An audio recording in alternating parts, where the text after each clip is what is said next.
Hello, hello, hello. This is Tom from Tom and Ruth Philippine Adventures. Beautiful sunny day here in the Philippines. It's beautiful skies out there today. I would say it's hot. I just say it's hot. Forget the temperature. Hot is hot, right? Well, it's hot outside today. Today's video coming up is, hey, sarcasm and words and things like that cut, right? So we're going to talk about that today.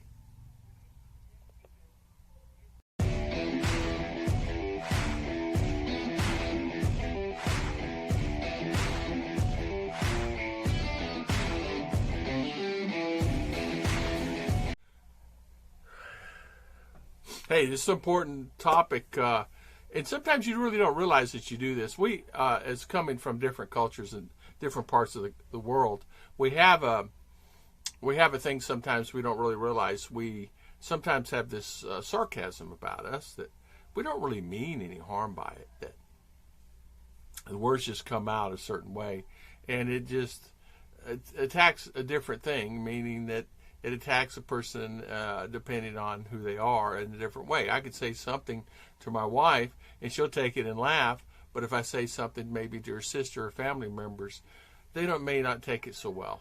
Sarcasm here is something that the culture itself, they're very giving and very loving culture, and there's such a wonderful group of people to be around, but you have to be careful with your words. You have to be careful, because what happens is their emotions are here, and they get their feelings hurt really easy. And so you have to choose your words correctly. Even if you say good morning to them, and you say maybe the guy is over here on the porch and you don't see him, and you say hi to the wife, it may cause some conflict. So you say good morning everybody, or good morning all, or how is everybody doing today? Something like that. Because what happens is people listen. A certain word could be that you could say a joke or something, and you could do it. Their joke system is just a little bit different. I look at things that glass always half full, a positive attitude.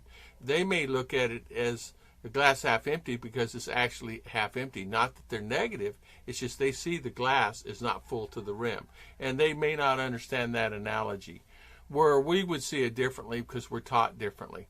How they do things are way completely different. If there's something that, say you're getting something worked on in a car or trying to buy something, you think they understand exactly what you're saying, but they may not understand exactly that. So I'll give you an example.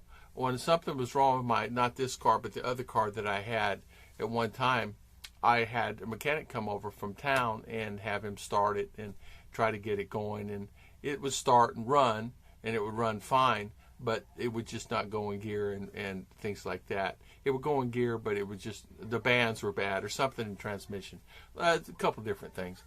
So they said to me one time, the guy said, it's a battery. Something's wrong with your battery.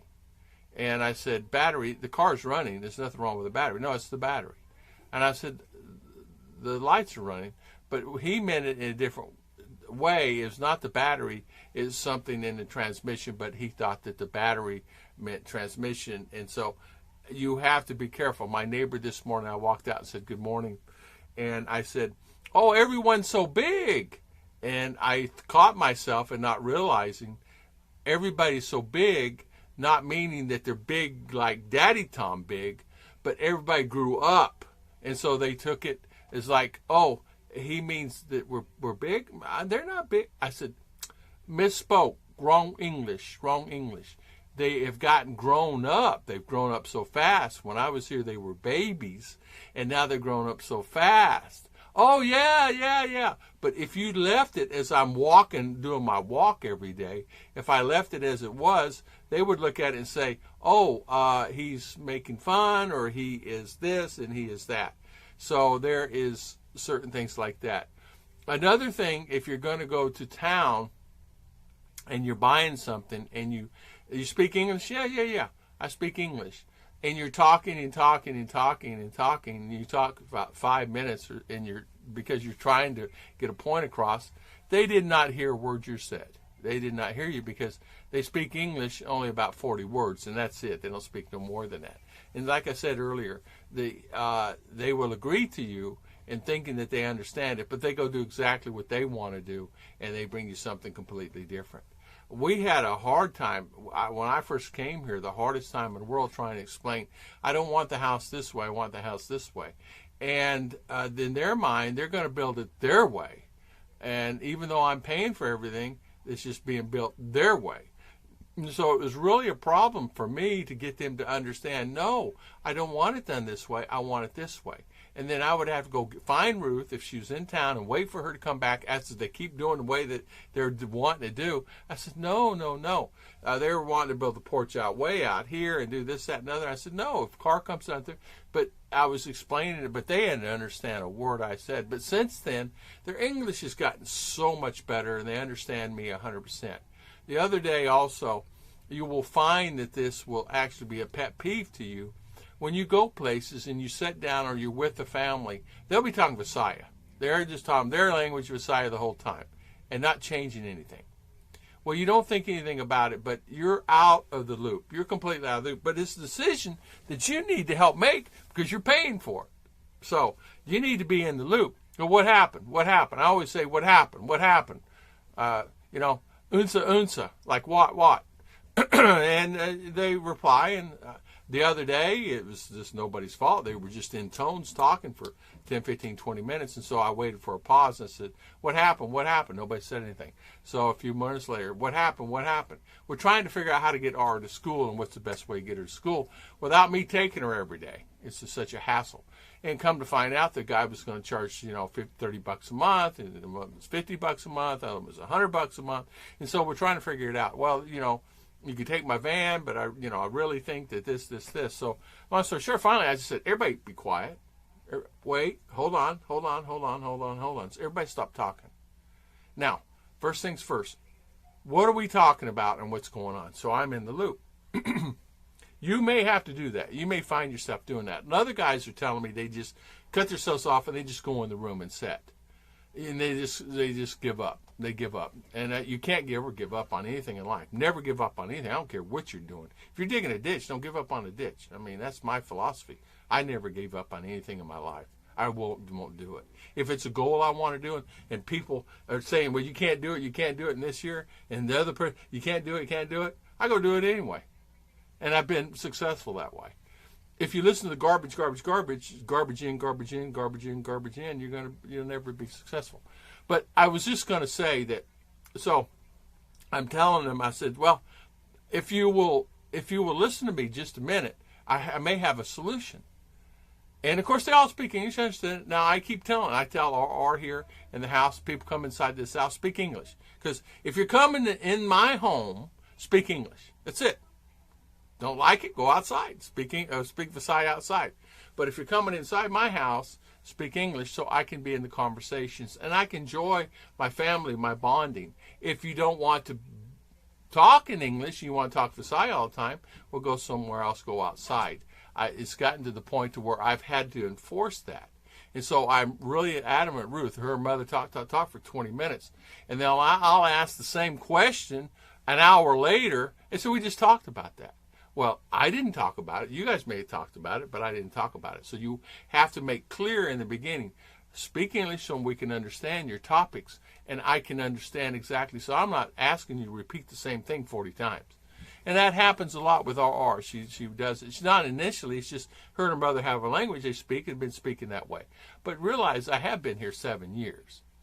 So you have to figure those things out and help kind of instigate and put it on the next step on that.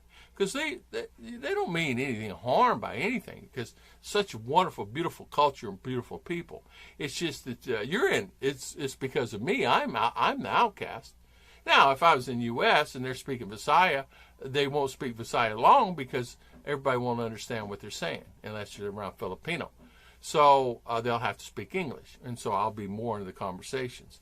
But here in the country, you'll have to be able to kind of bend and weave your way through it, because you're going to find yourself not agreeing with a lot of things that is maybe a decision is already made without your input in it. And that happens so many times.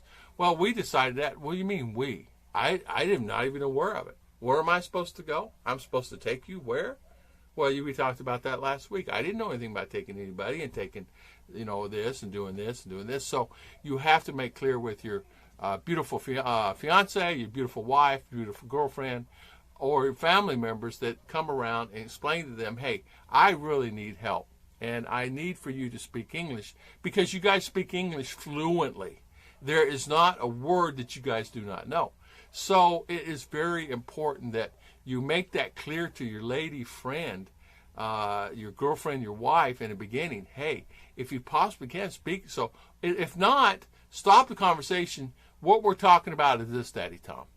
Stop the conversation, and that's what I did. I would often have a lot of workers that were Mexican that didn't understand English, and I would have a lot of people that come in that understood English but could not speak it. And so I would stop. What we're talking about are these things. And so what we're talking about is this, and explain it to where they can understand it, because you want them into the group, into the settings, but not everybody is on the same page. People, to be honest, are always into themselves, and they're talking about what they're going to say. They don't care anything about anybody else in the room other than the topics they're trying to say. And so you have to really say to yourself, okay, this is what we're talking about, and this is what we're going to do today, and this is what's going to happen. So I want to do this video today because words make a difference, and here in the Philippines, you have to get people associated that when they start coming around you, they speak English. If not, don't say anything at all, right? It's the best thing, right? God bless everybody, and thank you so much for always watching my videos. We'll see you guys next time on Tom and Ruth Philippine Adventures.